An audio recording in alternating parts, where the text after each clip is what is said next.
은혜의 현장에 있습니까? 라는 제목으로 좀 은혜를 나누고자 합니다. 한번 따라합니다. 은혜의 현장에 있습니까? 이러한 제목으로 은혜를 나누고자 합니다. 한국교회는 70년대, 80년대 큰 부흥을 경험했습니다.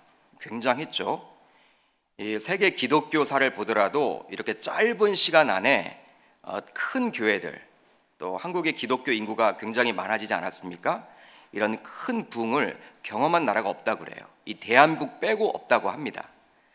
70년대, 80년대 그 부흥을 경험했는데 당시 보게 되면 세계 10대 교회 가운데 우리나라 교회들이 다 싹쓸이를 했어요.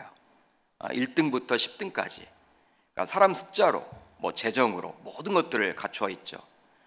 세계 최고의 최대의 감리교회, 세계 최대의 장로교회, 아무튼 굉장했습니다.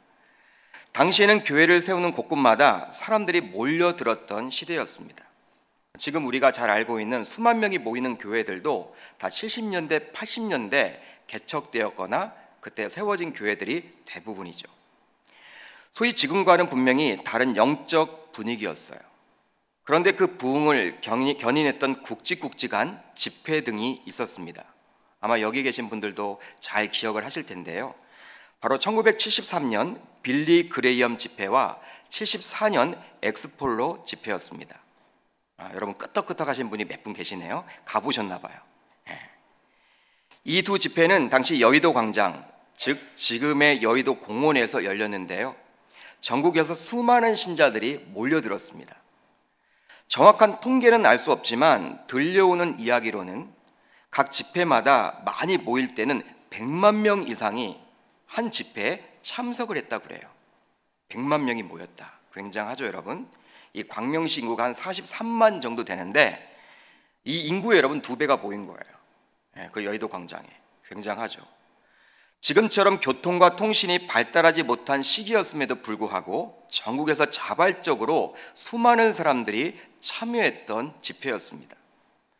제가 신학대학원에서 공부를 할 때 한 교수님이 간증을 하시더라고요. 어떤 간증을 하셨냐면 교수님도 그때 그 은혜의 자리에서 주님을 깊이 체험을 했고 결심하여 본격적인 신학의 길로 접어들었다라는 그 이야기를 우리 학생들에게 하셨습니다.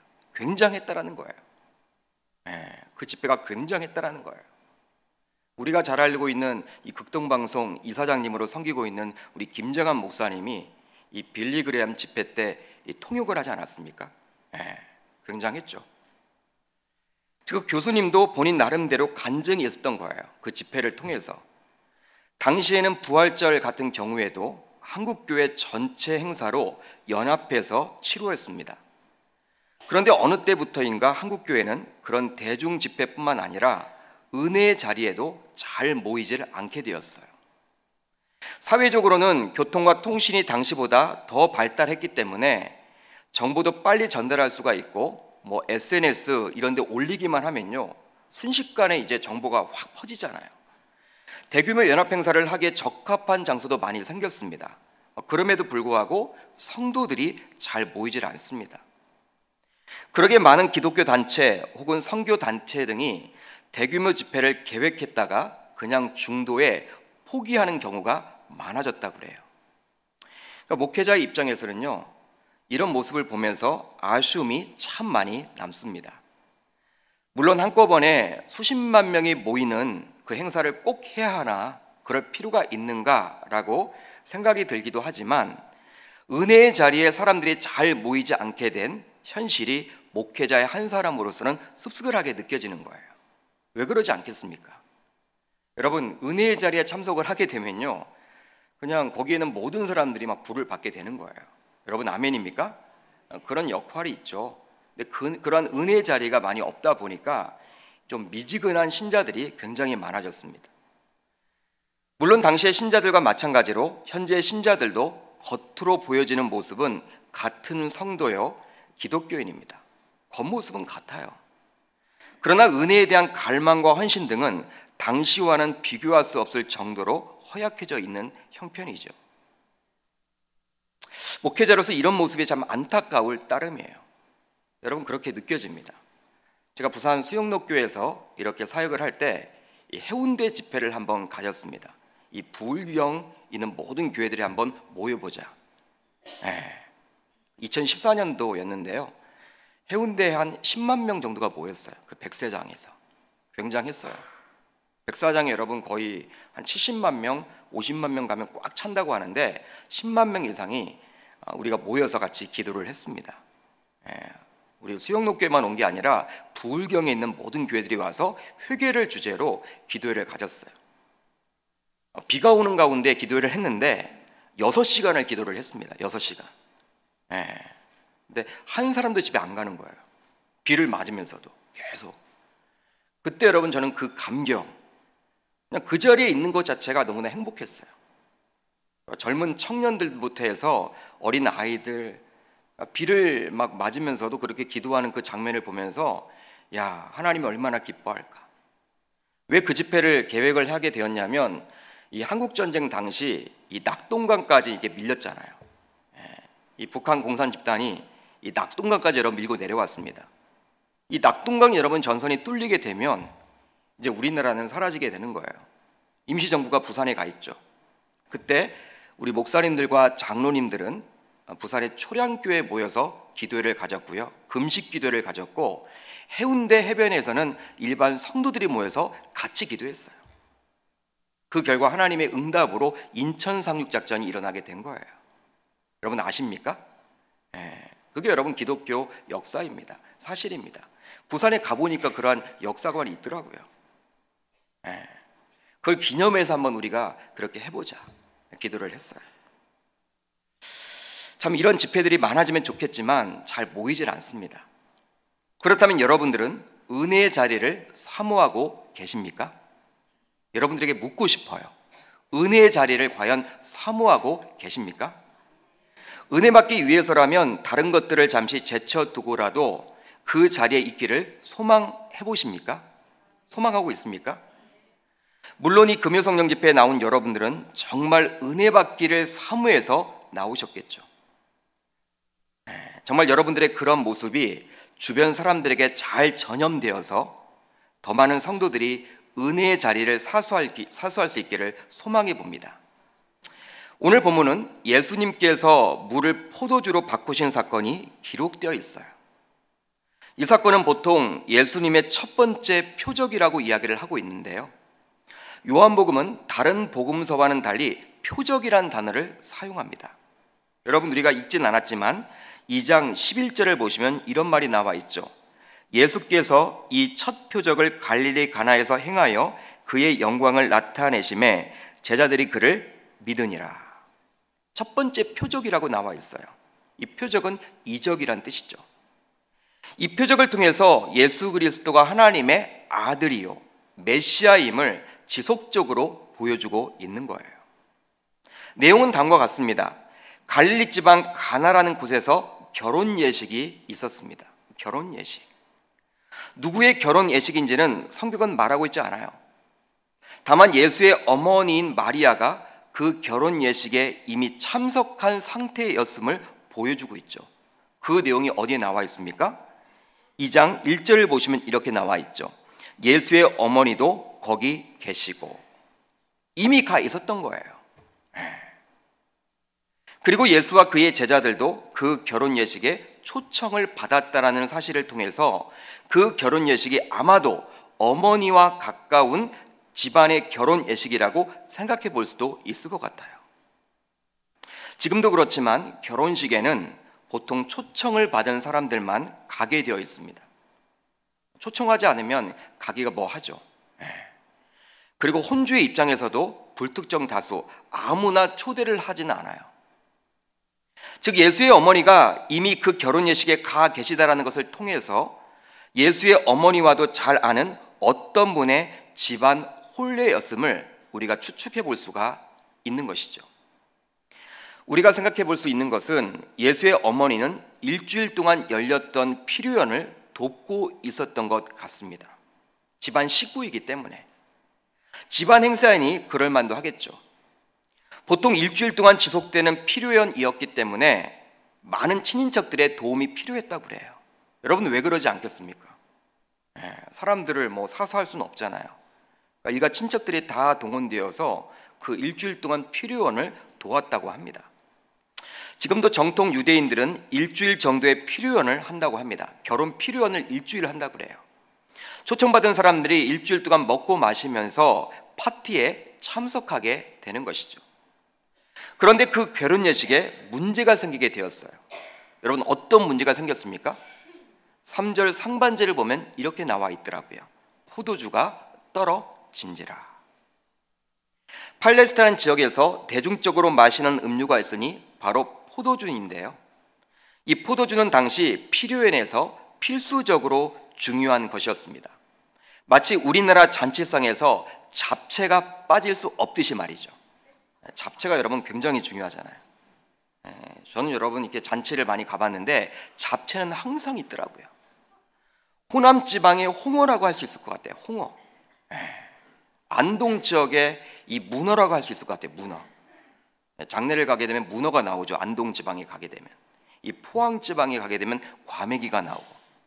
교육자를 하다 보니까 전국에 있는 모든 것들을 먹어봤습니다. 먹는 이야기를 해서 죄송합니다만, 여러분, 포도주가 떨어지게 되면 이젠 중도에 필요연을 마칠 수밖에 없게 되어서 연회장의 입장에서는 굉장히 난처하게 되겠죠. 당시 연회장은 집주인이 아니었습니다. 여러분들이 착각하지 마시고 집주인이 아니었어요.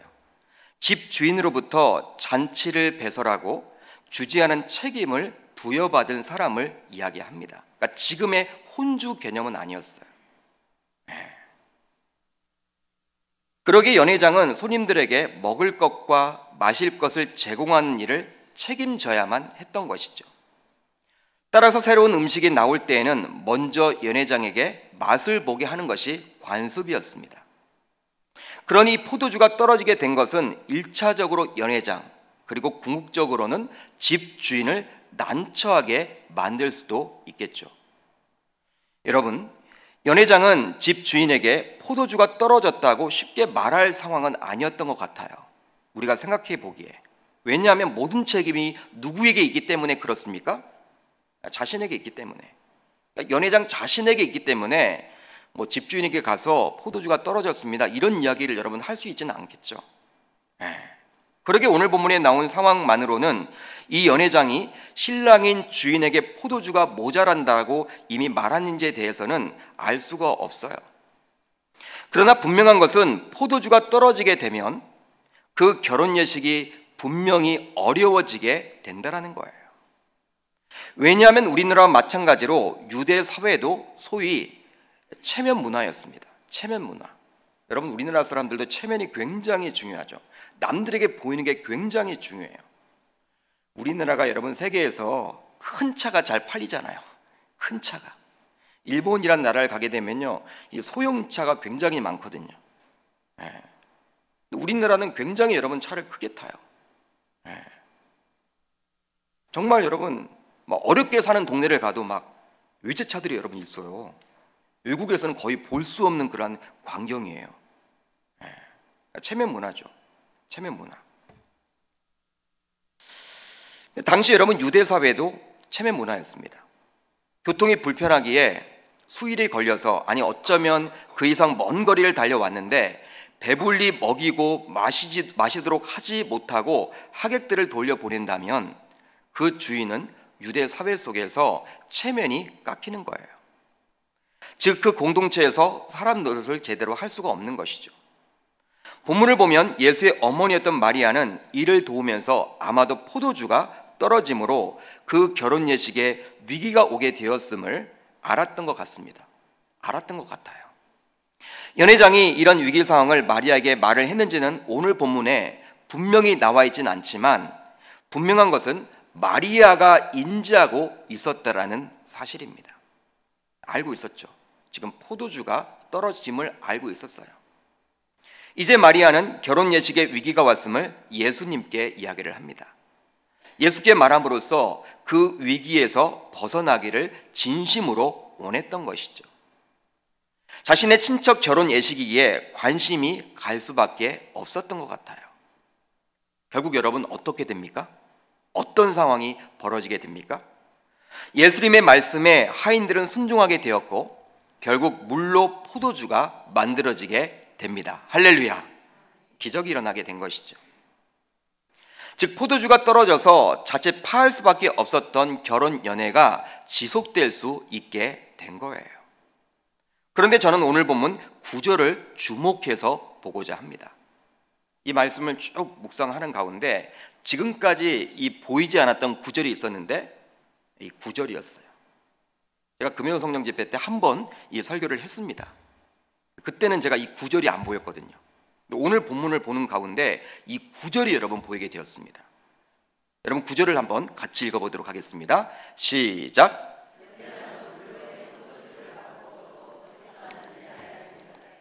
물도온 하인들은 알더라. 연회장이 신랑을 불러. 아멘. 연회장은 당시 주인의 명을 받아서 결혼 예식의 모든 음식과 음료를 주관했던 자였어요. 한마디로 결혼 예식의 일주일간의 필요연을 책임지는 위치에 있었죠.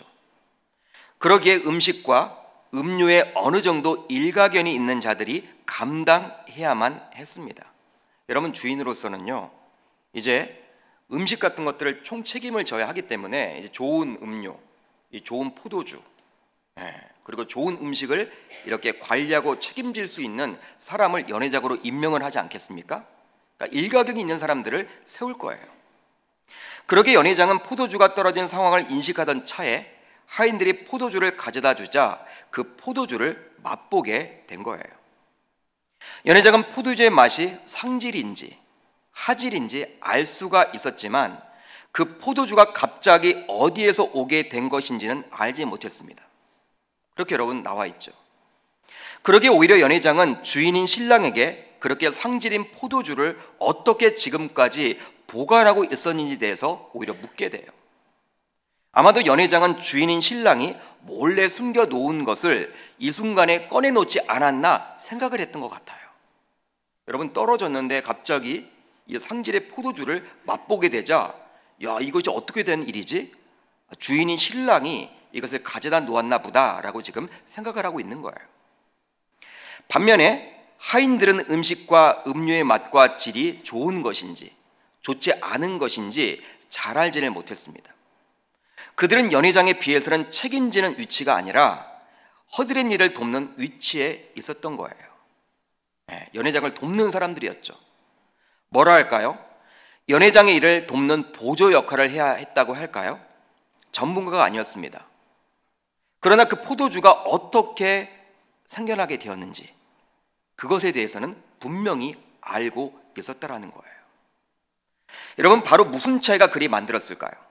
하인들은 예수님이 베푸신 그 은혜의 현장에 있었지만 반면에 연회장은 그 은혜의 현장에 있지 못했다라는 것입니다. 바로 그 차이가 있는 것이죠. 연회장은요, 이 좋은 포도주가 어떻게 된 건지 지금 몰라요. 그렇지만 하인들은 다 알고 있습니다. 여러분 구절을 보면 그렇게 나와 있죠. 연회장은 물로 된 포도주를 맛보고도 어디서 났는지 알지 못하되 물떠온 누구들? 하인들은 알더라. 몰랐고 알았다고 나와 있습니다. 이 포도주가 지금 어떻게 생겨났는지. 그러니까 은혜 현장에 있었던 자들이 누구였어요? 이 하인들이었죠. 이것을 우리의 신앙생활에 적용해 보면 어떻게 해석할 수가 있을까요? 바로 오늘 본문에 나타난 혼인잔치는 바로 우리의 교회 생활이라고 해볼 수가 있습니다. 그 이후로 오늘 본문 2장 1절을 보면 이렇게 시작을 하고 있어요. 사흘째 되던 날. 이 부분이 여러분 굉장히 중요합니다. 사흘째 되던 날. 마태복음은 예수님의 생애를 기록하면서 주제별로 기록을 합니다. 반면에 요한복음은 시간적으로 기록을 해주고 있어요. 그 이유는 사복음서 가운데 가장 늦게 기록이 되었기 때문에 그리합니다. 예수가 죽은 지 무려 약 50년 정도가 지난 시점이었어요. 50년 정도가 지난 시점이었기 때문에 예수를 직접 보았던 제자들이 다 죽었고요. 그때 활동했던 사람들이 다 죽었습니다. 사망한 상태예요. 오직 사도 요한만 남아 있습니다. 그러기에 사도 요한은 보다 정확하게 시간대별로 기록을 하므로 이러한 기록이 모두 사실임을 드러내고자 했던 거예요. 여러분, 요한복음 1장 29절을 보면 이튿날로 시작을 하고 있죠. 한번 1장 29절을 보십시오. 이튿날 요한이로 시작을 합니다. 그리고 35절을 보면요, 또 어떻게 여러분 시작을 합니까? 또 이튿날 이렇게 시작을 하고 있어요.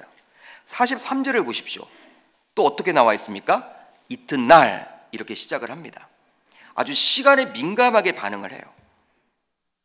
그러기에 2장 1절에 나온 사흘째 되던 날, 즉 물로 포도주를 맞는 사건은 말씀이 육신이 된 사건 이후 7일째 일어난 사건임을 알 수 있는 거예요.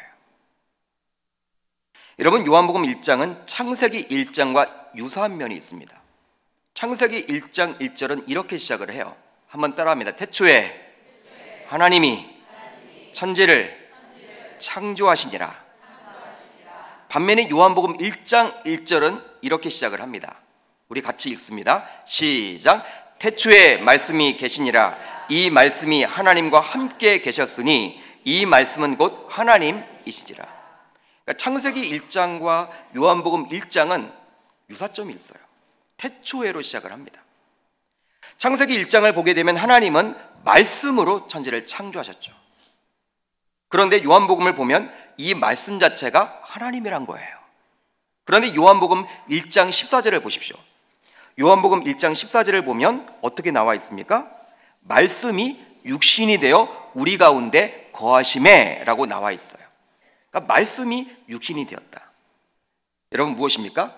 말씀이 성육신하신 예수 그리스도임을 이야기해주고 있는 거예요. 그러게 말씀이 육신이 된 이후 7일째 가나의 혼인잔치가 있었다라는 것입니다. 말씀이 육신이 된 그 사건 이후에 이 가나의 혼인잔치가 벌어지고 있음을 이야기해주고 있는 거예요. 하나님께서는 6일 동안 일하시고 7일째 안식했던 것과 마찬가지죠.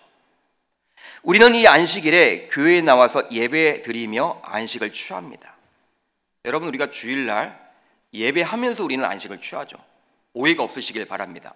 안식해야 하기 때문에 늦잠을 잔다, 이건 아니에요, 여러분. 여러분, 그냥 우리의 여러분 이 몸만 생각하시는데 우리 인간은 영과 육이 다 있는 거예요. 여러분, 육이 중요하지만 또 영도 굉장히 중요합니다. 그러니까 늦잠을 주무시는 것도 중요하지만 우리 기독교 신자들은 이 교회에 나와 예배하면서 안식을 취하는 거예요. 여러분, 그렇기 때문에 7일째인 가나의 혼인잔치는 우리의 교회 생활이라고 볼 수 있는 거예요. 우리가 마치 이 7일째 안식을 취하면서 예배를 드리듯이 이 가나의 혼인잔치는 그러기 때문에 우리의 교회 생활이다, 이렇게 생각을 해볼 수가 있는 것이죠. 또 여러분, 사흘이라는 용어는 예수님께서 죽은 지 사흘 만에 부활했다는 의미도 담고 있습니다. 사흘이 여러분 굉장히 중요하죠. 모든 소망이 끊어진 죽음이라는 상황 속에서 사흘 만에 부활하셔서 우리들에게 소망을 주셨듯이 한 주간 동안 삶은 마치 죽음과도 같이 좌절의 연속이고 고난의 연속일지라도 주일은 주님께서 복주기로 작정한 거룩한 날이기에 그날 다시금 우리는 주님을 만남으로 회복이 되는 것이죠. 그러게 주일에 교회에 나와서 예배를 드림으로 우리는 다시금 충전을 받게 되는 거예요. 우리 신자들의 삶이 그렇습니다. 여러분, 주일 예배가 굉장히 중요한 거예요. 즉 주유소와 같다고 할 수 있습니다. 이 주일 예배는 여러분 주유소예요. 주유소.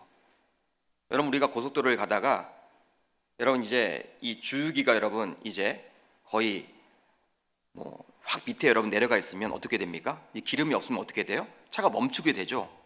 그때 여러분 어디에 들어가야 돼요? 휴게소에 가서 주유를 해야 되겠죠. 주유를 하게 되면 다시금 달릴 수 있습니다. 그런데 교회 생활을 하는 가운데 연회장과 같이 주변 사람들에게 인정을 받는 사람도 있는 반면에 하인과 같이 별로 눈에 띄지 못하는 사람들도 있다라는 것이 사실이에요. 그러나 교회 생활에서 중요한 것은 주변 사람들의 인정이 아니라 예수가 베푸는 그 은혜의 자리에 있느냐가 중요한 것입니다. 즉 직분과 직책, 그리고 얼마만큼 신앙생활을 해왔느냐, 결코 중요한 것이 아니에요.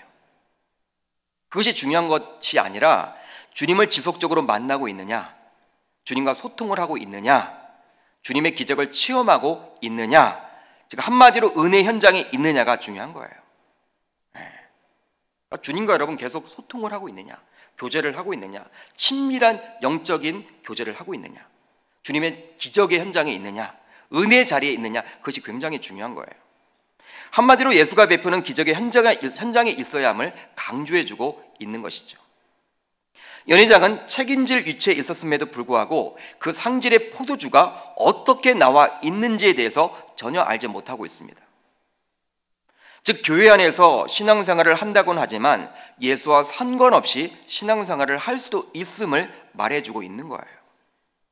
즉 바쁘게 돌아가는 일상 속에서 여러 가지 해야만 하는 사역들, 각종 양육 및 훈련, 예배에 동참하고는 있지만 그냥 예수님 없이 교회 생활에 머물 수 있음을 경고해주고 있는 거예요. 사랑하는 성도 여러분, 그렇다면 여러분들은 어떠합니까? 어떻게 살고 계십니까? 오늘 본문에 나오는 연회장의 위치에 있습니까? 아니면 연회장과는 감히 비교할 수 없는 낮은 위치인 하인의 위치에 있으십니까? 대부분의 성도들은 모두 연회장이 되기를 꿈꿔요. 다 꿈을 꿉니다, 여러분. 신앙생활을 할 때도. 왜 그렇습니까? 사람들에게 인정받는 것이기 때문에 그걸 꿈꾸죠. 연회장은 우선 주인에게 인정을 받았기 때문에 그 결혼 필요연을 책임질 위치에 놓여지게 되었죠. 그러나 그 연회장은 예수가 베푼 은혜 현장에 있지 못했기에 예수가 행한 기적을 맛보지 못했습니다. 그러게 이 금요성령 집회에 참석한 저와 여러분들은 오늘 본문에 나오는 연회장이 아니라 비록 하인들과 같이 누군가는 알아주지 않더라도 자신에게 맡겨진 사역을 묵묵히 순종해 나아가더라도 예수를 알고 예수가 베푼 그 은혜를 알고 기억하는 성도들이 모두 다 되시기를 바랍니다. 연회장이 중요한 것이 아니라 하인이 되어야 하는 거예요. 다 사람들은 연회장을 꿈꿉니다. 폼나니까, 알아주니까. 그러나 여러분 그것이 중요한 것이 아니라 그 연회장은 그 포도주가 어떻게 이렇게 상질이 되었는지 알질 못해요. 안타까운 현실이죠. 여러분들에게 다시금 묻습니다. 여러분들은 현재 은혜 현장에 머물고 있습니까? 아니면 은혜 현장을 떠나 있습니까? 이 금요성령 집회에 나온 우리들 모두 은혜 현장에 있으므로 우리들이 속한 사랑방, 부서, 전도회 등에도 은혜 현장으로 옮겨오는 많은 성도들이 생겨나기를 저는 소원해 봅니다. 바로 우리들의 모습을 통해서 좋은 전염이 되기를 바라는 것이죠. 저와 여러분들의 신앙생활은 종교생활이 되어서는 결코 안 돼요. 결코 아니 됩니다. 종교생활은 딱딱하게 굳은 화석화된 모습이에요. 율법주의 신앙과도 같습니다. 한마디로 죽은 신앙이에요. 신앙의 암세포가 자라나는 것입니다. 암세포는 죽은 세포를 말하죠. 딱딱한 것이 여러분 암세포입니다. 근데 우리의 신앙도 유연해지는 것이 아니라 굳어져 있다면 이건 암적인 여러분 신앙 요소라는 거예요. 여러분 이것을 피하기 위해서라도 우리는 항상 은혜 현장에 머물러 있어야 하는 거예요. 여러분 무엇이 은혜 현장입니까? 무엇이 은혜 현장이라고 생각을 하십니까? 바로 주님의 말씀이 선포되는 금요성령 집회, 기도회 11조, 특별 새벽 집회, 수요 예배, 주일 오후 예배, 매일의 새벽 예배, 그리고 매일의 묵상 훈련, 그리고 사랑방이겠죠. 물론 주일 대예배는 기본이죠. 항상 은혜 현장에 머물러 있으므로 우리의 신앙생활은 종교생활이 아닌 주님의 기적을 맛보는 생활이 되어야 하겠습니다. 사복음서를 자세히 보십시오. 오병의 기적을 맛보았던 사람들도 바로 예수님이 계신 그 은혜 현장에 있을 때 가능했던 거예요. 여러분 그 현장이 없으면요 그냥 들려오는 소식만 들었지 그 기적을 맛보질 못해요. 그 은혜 현장이 있을 때만 기적을 맛보았다라는 사실입니다. 여러분 우리는 주님과 아무 상관없이 할 수 있는 교회 생활, 그 교회 생활이 가능한 시대를 살고 있어요. 종교 생활을 하는 분들이 얼마나 많은지 몰라요. 여러분 우리가 주일날 교회를 왜 나오십니까? 나오는 이유가 뭐예요 여러분? 그냥 나의 그냥 위안을 받기 위해서, 평안을 받기 위해서, 안 넣으면 마음에 그냥 뭐 좀 그러니까 그게 여러분 신앙생활 하시는 거예요? 그건 아니잖아요. 주님께서 내게 부어주신 그 은혜에 감사해서 이 자리에 나와 있어야 하는 거예요. 그러게 항상 우리들은 나의 신앙을 점검해야 하는 것이죠. 바로 은혜 현장에 있는지 묻는 작업을 지속적으로 해야만 하는 것입니다. 그렇게 함으로 진짜 주님이 기뻐하시는 신앙생활을 모두 다 해나갈 수 있기를 주님의 이름으로 축복합니다. 연회장의 모습이 아니라 이 하인들의 모습, 저는 9절이 여러분 확 와닿았어요. 9절을 여러분 다시 한번 읽도록 하겠습니다. 시작. 연회장은 물로 된 포도주를 맛보고도 어디서 났는지 알지 못하되 물도온 하인들은 알더라. 할렐루야. 그런 기적을 맛보지 못한 연회장, 그렇지만 예수님의 그 기적을 맛보았던 그 하인들, 사람들은 연회장을 꿈을 꾸지만 우리 사랑하는 계명교회 금요성령 집회에 나온 저와 여러분들만큼은 연회장의 모습이 아니라 이 하인들의 모습처럼 매일매일 그 기적의 현장, 은혜의 현장에 머물고 있음으로 말미암아 주님께 인정받고 사랑받는 멋진 그리스도인들이 다 되시기를 주의 이름으로 축복합니다.